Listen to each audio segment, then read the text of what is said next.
Hello, this is Robert Rickover at Body Learning, and today my guest is Neville Short, who is an Alexander Technique teacher who lives in Glasgow, Scotland. And we're going to have a conversation today based on a blog that he wrote a few weeks ago, distinguishing between teaching and learning. And he's going to do most of the talking about that, but I may have a few things to add. Neville, welcome to the show. Good to be here, Robert. Thank you. Well, it's good to talk to you. I was very fascinated by that blog, as I think we discussed earlier. But before we get to it, no, you know what? We don't have to give our listeners an Alexander definition. I'm wrong because we actually are talking to Alexander teachers. So we could skip that Okay. and go right to the blog, the learning and teaching and learning distinction that you talked about in that blog, and how you got to that way of thinking, and what are some of the implications of that for Alexander teachers. Sure. Well, I don't want to start off with the assumption that everybody who's listening has accessed the blog. So to put it into context, Carl Rogers in the 1950s was already a highly esteemed psychologist who also trained other psychologists, including classroom teaching. And he was asked to give a lecture at Harvard. And what he delivered was this beautiful diatribe, in a way, about how damaging teaching could be. He kept reiterating in this speech of his how important learning was and how damaging teaching could be. And I just want to quote a couple of sentences from it. He says, "When I try to teach, as I sometimes do, I'm appalled by the results, which seem a little more than inconsequential, because sometimes the teaching appears to succeed. And when this happens, I find that the results are damaging. It seems to cause the individual to distrust his own experience and to stifle significant learning. Hence, I have come to feel that the outcomes of teaching are either unimportant or hurtful." And I think that's an astounding claim for someone as qualified as he was to make. But in an institution that where presumably a lot of teaching goes on. Yeah, and where he's being trained and paid as a teacher. Right. But the point is that, to put it in another way, I think that he sees his vocation, not strictly speaking as somebody who teaches, but as somebody who facilitates the learning of other people. Mm-hmm. And this is the difference, because for many people, teaching and learning are much the same thing. But in reality, they are worlds apart, and you can have a hell of a lot of one happening without any of the other. Anybody can learn a lot in the absence of a teacher. Mm-hmm. And anybody can teach a lot in the absence of anybody learning from them.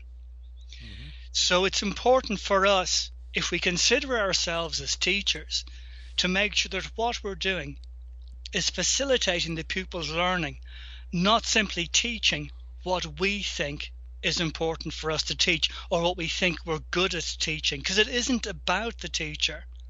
The teacher isn't the person who's doing the learning or even making the learning. At best, they're facilitating the learning of the other person. Well, when I first read that distinction that you made, I was immediately mindful of a lot of my experiences taking lessons with teachers over the years, and some of them, even sort of master teachers, as it were, seem to have a protocol, a pretty standardized protocol for the lesson. and it didn't really vary a lot from lesson to lesson, and as far as I could tell, it didn't vary a lot from student to student. Now, I'm guessing that's kind of a crude example of what you're talking about. Well, whether it's crude or not, it's completely irrelevant to what happens. It's completely relevant to what happens in Alexander technique, and what makes it, in a cruel kind of way, highly entertaining, is that what you've described as a protocol is in reality another habit. So we can have the situation where, I think as most people would agree, what we're trying to help break our pupils' habits, but if the teacher does that in a strictly habitual way, there's probably something wrong with the process.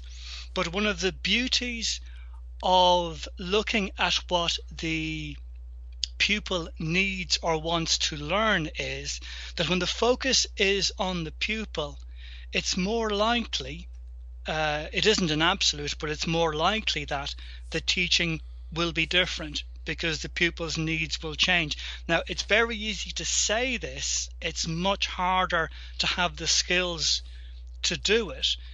But I think what you've described is a perfect example of the difference between teaching and learning. Right. Well, but then, thinking about the point you were making, the central point you were making in that blog, the question that kind of immediately occurred to me is how can I prevent falling into that trap, as it were, of how can I avoid that problem? And what are some practical suggestions for teachers? And I guess we're talking primarily to Alexander teachers and students, but I'm imagine that most of what you're going to say applies to any kind of teaching. It does, but I think there is at least one particular trap that Alexander teachers are a bit more likely to fall into. Mm-hmm. And I'm thinking of a particular anecdote because about a year ago I visited a Alexander technique teacher called Danny McGowan, who works down in the south of England and who has run teacher training courses. Now, he told me this anecdote about his own experience, and the point was to do, if I remember rightly, with hypermobile joints. So he was working with a young lady. She was a dancer. She had hypermobile joints. The sessions were going very well. But then during one lesson, she was honest enough to say to him that she was probably going to quit the lessons, and he asked her why. And she said that she was beginning to feel that she was actually worse after the lessons. Mm-hmm. Now, I think there is a potential set script that many Alexander teachers would now apply. They would say, well, you probably think you're not feeling as well, but that's probably your faulty sensory appreciation. I'm the teacher. Let's just stick with it. Mm-hmm. Or you're making really good changes, but it's taking a while for your body to adjust, and there'll be some transitory discomfort. Absolutely. In other words, keep taking the medicine. I'm the expert. Exactly. I know what I'm doing. Right. Now, what I loved about this example was that in spite of all his experience, Danny thought, well, maybe I'm not doing the right thing. So he went back to his own premises of how he was working and realized that he was trying to lengthen this lady's joints. And then he realized they were already too long because of her condition. So he thought, I'll do something different now. I'll try to lengthen the muscle bodies instead.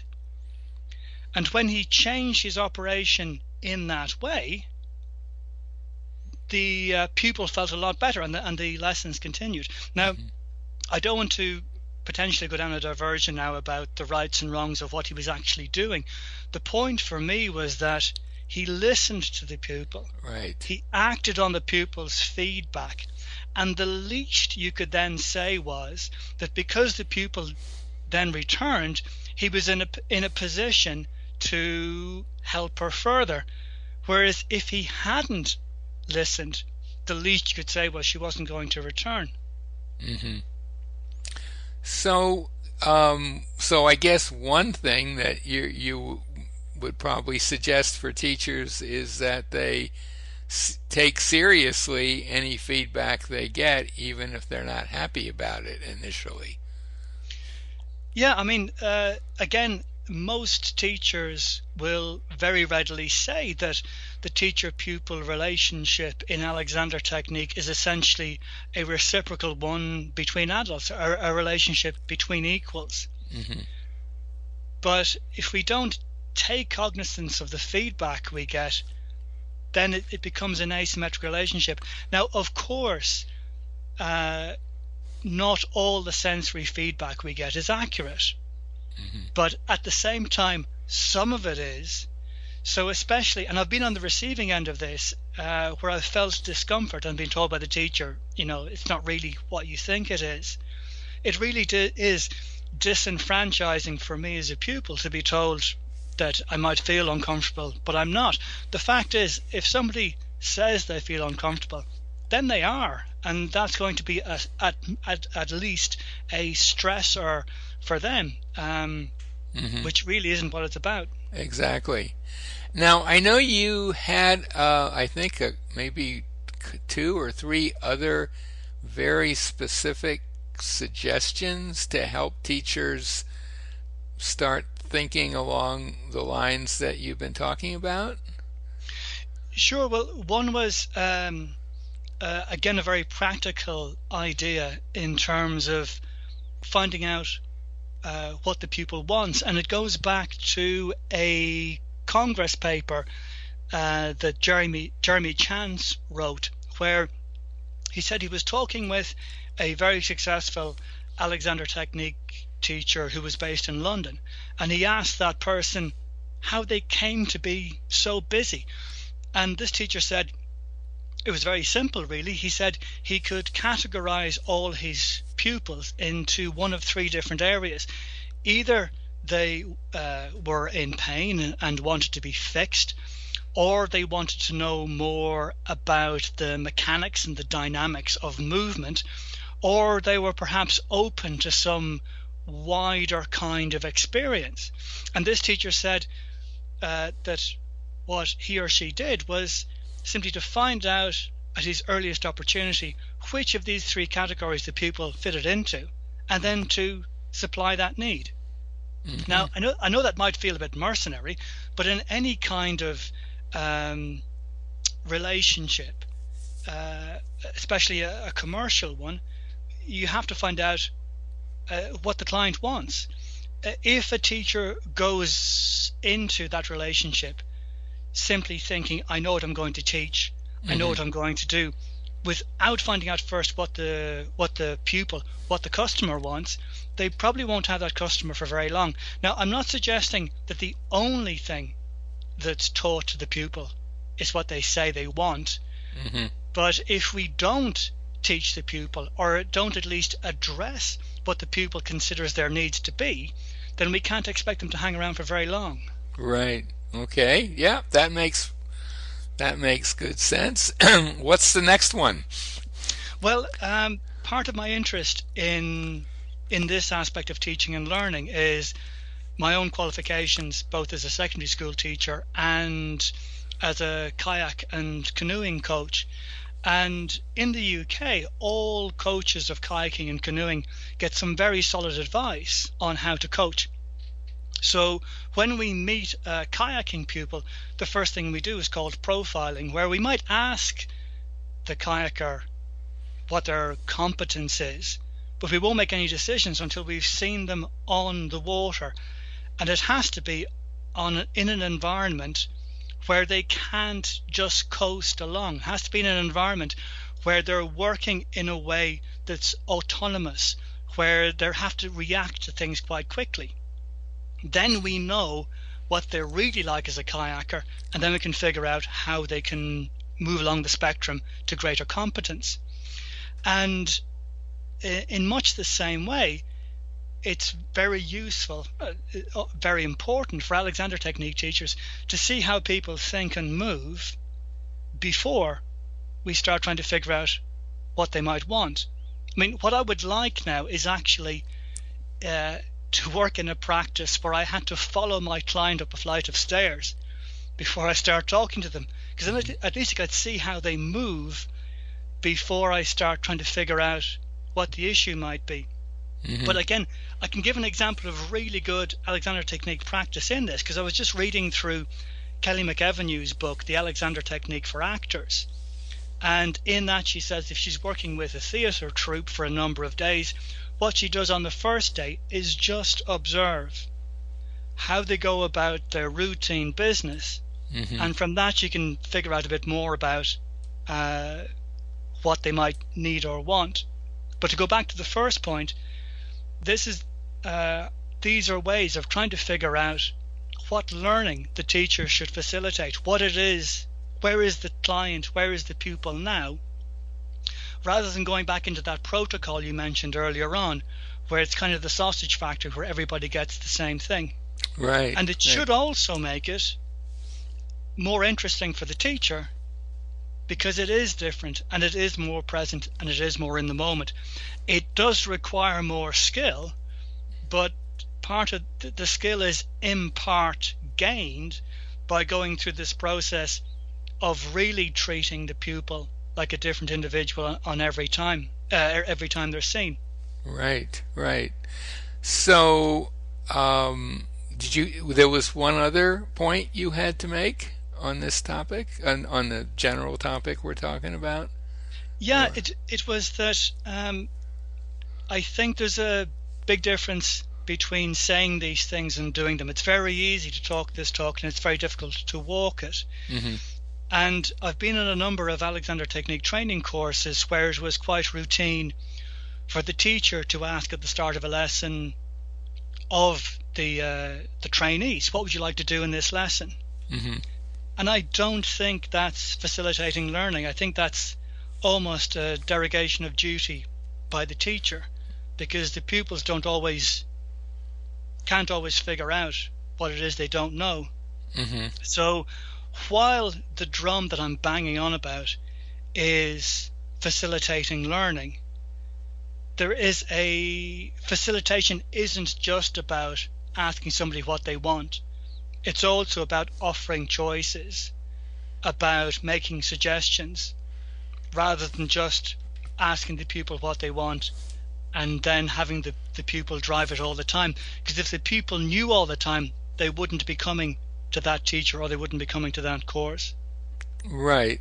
So yeah, totally. And I think that was what we earlier discussed you wanted to end with, basically, that thought, or did you have anything else you wanted to add? No, I think that's about me, really. I think if I couldn't put it across in those 4 examples, then I can't put it across. Right.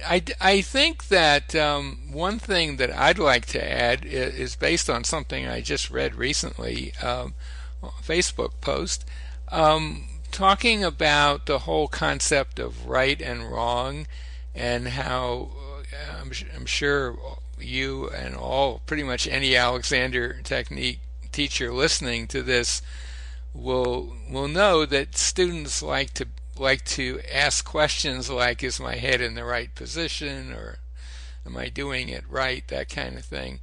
And obviously you want to try to nudge them away from that way of thinking. But the point that one person made, which I found really interesting, is that you as a teacher might do well to investigate yourself a little bit and see if you might not have some right-wrong ideas going on in your brain about what the student is doing. Does that make sense to you? There was a little self-examination going on here. It makes absolute sense, and I would be surprised if any of us were without that kind of commentary.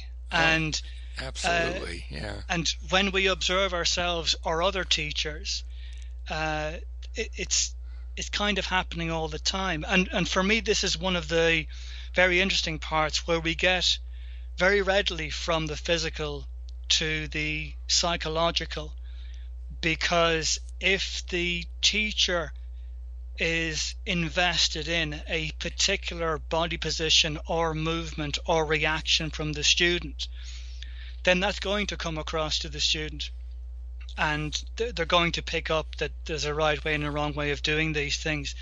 I think I'm really glad that thread came up on the Facebook page, because it's a tricky one to tease out, because there are so many rabbit holes we can potentially go down. Mm-hmm. And as one of the people on the thread pointed out, if we say you shouldn't say that you shouldn't do something, then we're falling into the same trap of saying there's a right and a wrong way of doing this, if you see what I mean. Yeah. No, it's fraught with trickiness, and I guess that's one of the reasons why Alexander Technique teaching is an art, not a science. Yeah. Well, but if we could bring it back to the start here, sure. Because if Carl Rogers, when he was asked to lecture at Harvard, said, "When I'm trying to teach, as I sometimes do, I'm appalled by the results," then we should cut ourselves some slack if we are appalled by the results as well. Maybe sometimes we just have to do these things and see what falls out.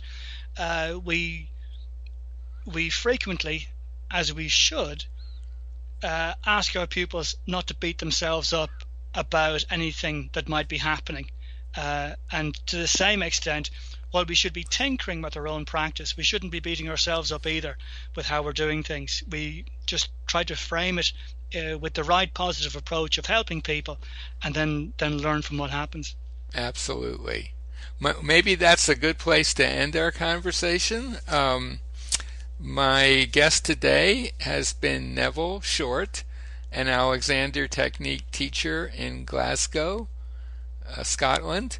I'll put a link to his website by the interview if you live in that area and want to have lessons with him. You can do that. He also, the blog, on his website, I believe there's a link to your blog on your website, right? Yes, indeed. And you'll be able to find the blog that kind of triggered this whole podcast. I'll also put a link to a website that'll give you more information about the Alexander Technique and locate a teacher anywhere in the world. So Neville, thank you so much for being on the show. Thanks for the opportunity, Robert.